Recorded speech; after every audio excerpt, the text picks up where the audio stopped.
I tokorua ngā Māori o Rongonui I tai atu ki te whare o te kāwana tianara I tāmaki makaurau I ēnei rangi whakatānei ara kia whakawahia rāua ki ngā tohu whakahirahira o Aotearoa o tira a te kuini. Tuatahi, ko te kāpene ōmua o te kapa ōpango me te kai whakatairanga I te whawhai ki te mate pukupuku a Wayne Buck Shelford. Kua tā Buck Shelford I Naianei. Tuarua iho, ko te kai whakaari Rongonui kai mau tohe hoki mō te reo me te mana Māori a Rāwiri Paratene, kua whakawhiwhia nei ki te tohu hiranga o Aotearoa.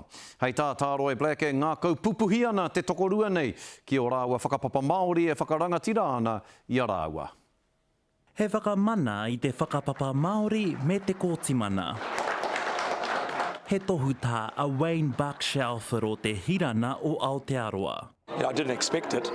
I didn't expect something like this, but there's a lot of people out there putting my name to, Ko ia hoki te kāpene tuarima o nā ōpano kua tā e nari ko ia anake hoki kei te ora. He whātau te roa mōna ki roto I nā ōpano Māori I mua I tōna tukina tuatahi mō Aotearoa ki a Wiwi. Ka hipa te kotahi tau ka toa tōna taha I te ipu whutupōro o te ao. Ka whai ake ko tana kāpene tana kāre hoki he hinana tai atu rā ki e nei rā.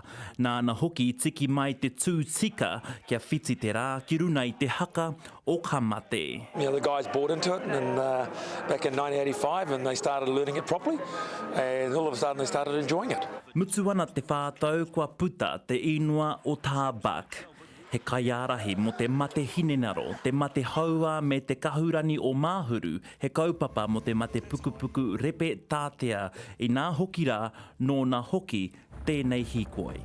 I'm not the only one who's had been through it. There's a lot of other people going through it too and I'm lucky that I'm actually quite good at the moment.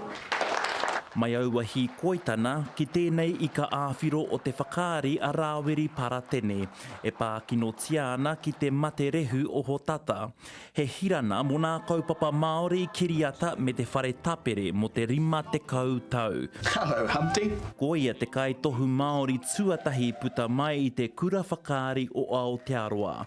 E rima nā hōtaka pauaka whakaata, e whitu hoki nā kiriata. Ko tētahi waua tūrana ko paka I roto I te kaieke tohora. He was using a taiaha. It's always good to be in work. I whai hoki a Paratene I te whare tapere o te Globe ki rānana. He mānai hoki ia mo te reo Māori, mōna I waha I te kaupapa o nā tamatoa, kia āhei ai te reo Māori ki te whakaako ki nā kura huri noa I te motu. Make the public aware that the Maori language is not dead. Engari ko tēnei tohu mo tōna whānau, me tōna whakamiha mo tā Buck.